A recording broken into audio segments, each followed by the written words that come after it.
So for today's video, let's try again the calamansi and powdered milk for the melasma. Yan guys. This is our third time. This is my third time pala. So, lalagyan na natin. So far guys, parang nakita ko sa result, parang effective nga siya. So ituloy-tuloy lang natin. Unahin natin yung may part ng melasma.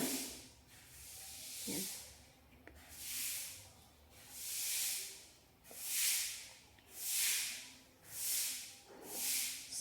Yung ginawa ko ngayon guys is parang na lang,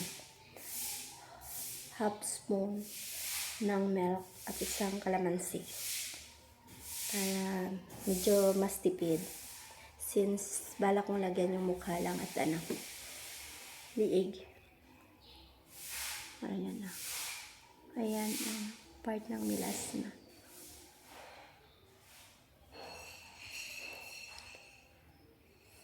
So as usual, hindi ba tayo naliligo? After nito, saka na lang maligo. It's 9. Time is 9:08. Sakto mga 9:30. Pwede na tayo magbanlaw. Maligo.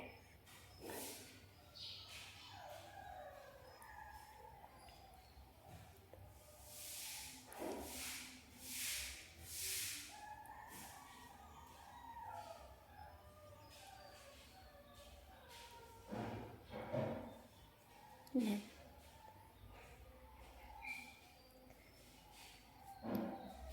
Gusto nyo bang i-try? Try this. Masarap naman siya sa balat. So far na naglalagay ako parang kasi 'di ba may mga din pimples. Siya. Natatanggal yung mga niya. Ano tawag diyan? Di ko alam, nakalimutan ko yung tawag. Yung parang niya.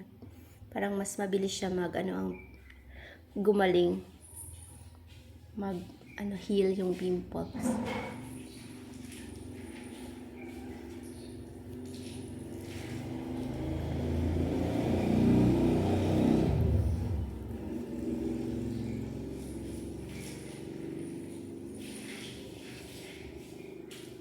Part ng lagyan natin yung mga part ng pakita yung kill natin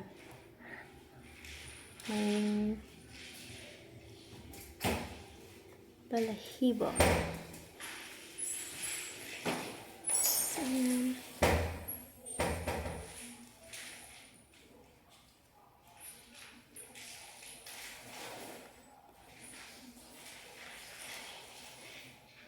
yan na lang natin siya for mga 20 to 30 minutes babad sa mukha. Ay, dito pa pala.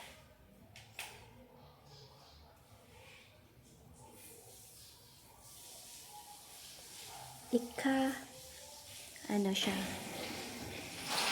Katatlong beses na naglagay. So, at least twice a week. Wala maglagay nito guys. Parang napanood ko dun sa second video ko. Parang na-mention ko na twice a day. A day. Mali pala yun guys. Kasi akala ko week yung sinasabi ko. A day pala. So, twice a week. At least twice a week daw eh. So, subukan nyo guys. Kasi for me, parang naman siya, effective.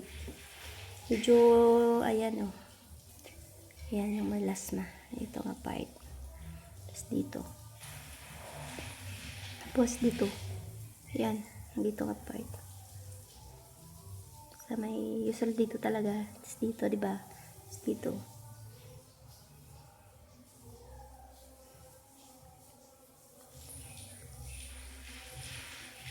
So, that's all for today's video. Thank you guys for watching. Please like and subscribe. Thank you. God bless us. Mwah.